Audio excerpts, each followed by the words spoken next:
మనం పల్లవులో కంటిన్యూయేషన్ పార్ట్‌లో ఉన్నాం. అలాగే ఇతనికి మరో పేరొచ్చేసి అదే విరకూర్చవర్మకు మరో పేరొచ్చేసి సింహవర్మ. ఇతని కేంద్రం మంచికల్లు. అలాగే ప్రాచీన పల్లవుల్లో గొప్పవాడు ఎవరంటే శివస్కందవర్మ. ఇతని బిరుదు ధర్మ మహారాజా అని చెప్పడం జరిగింది. ఇతను మైదవోలు, మంచికల్లు శాసనాలు వేయించారు.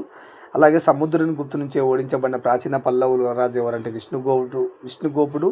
ప్రాచీన పల్లవుల్లో ప్రసిద్ధి చెందినవాడు త్రిలోచన పల్లవుడు అని పేర్కొనడం జరిగింది. ఇతను వ్యవసాయ భూములను అభివృద్ధి చేయడం వలన కడువెట్టి అనే పేరు పొందాడు. కడువెట్టి అని ఎవరు పేరు పొందాడు? త్రిలోచన పల్లవుడు పేరు పొందడం జరిగింది. ప్రాచీన పల్లవుల్లో చివరి రాజు నందివర్మ. ఇతను క్రీస్తు శతాబ్దం 510 వరకు పాలించాడు. ఇతని బిరుదు వచ్చి చెండా దండ. ఏం పేరు? చెండా దండ.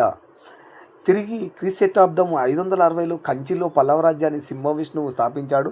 వీరినే నవీన పల్లవులు అంటారు. ప్రాచీన పల్లవులు ఇంతకుముందు చెప్పుకునేవారు నవీన పల్లవులు అంటారు. ఇతని బిరుదు వచ్చేసి అవని సింహ. ఏం సింహ? అవని సింహ. సింహ విష్ణువు జైత్రయాత్రల గురించి తెలియజే గ్రంథం మత్త విలాస ప్రవాసనం. మత్త విలాస ప్రవాసనం.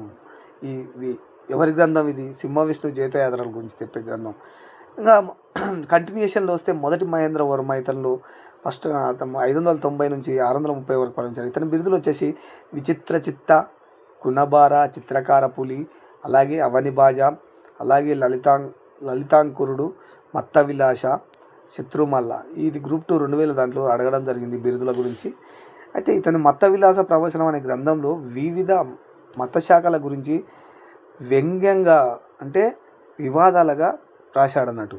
ఇతని మరో రచన వచ్చేసి భగవదజ్జుక. భగవదజ్జుక అనేది సిత్తనవాసల్లో పద్మ సరోవరం అనే చిత్రాన్ని అద్భుతంగా మహేంద్రవర్మ చిత్రీకరించాడు. సిత్తనవాసల్లో పద్మ సరోవరం అనే చిత్రాన్ని అద్భుతంగా చిత్రించింది ఎవరు? మహేంద్రవర్మ. దక్షిణ భారతదేశంలో గోళం తొలిచి ఆలయాలు నిర్మించే సంస్కృతి మహేంద్ర శైలిని ప్రారంభించాడు. అంటే దక్షిణ భారతదేశంలో గుహాలయాలను తొలగించే శైలి ఏమంటారు? మహేంద్ర శైలి అని పేర్కొనడం జరిగింది. భైరవకొండ గుహాలయం, ఉండవల్లిలో అనంతేశ్వర గుహాలయం నిర్మించారు. ఎవరు నిర్మించారు?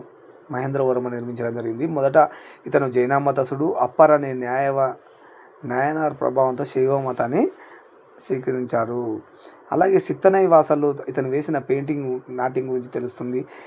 అలాగే ఇతని కుడిమియా మిలై శాసనం పుదుక్కోటలో ఇతను సంగీతంను యద్రాచార్యుని వద్ద నేర్చుకున్నట్లుంది. క్రీశతాబ్దం 630లో బాదామి చాళుక్యరాజు రెండవ పులకేసి పుల్లలూరు యుద్ధంలో ఇతన్ని వధించాడు.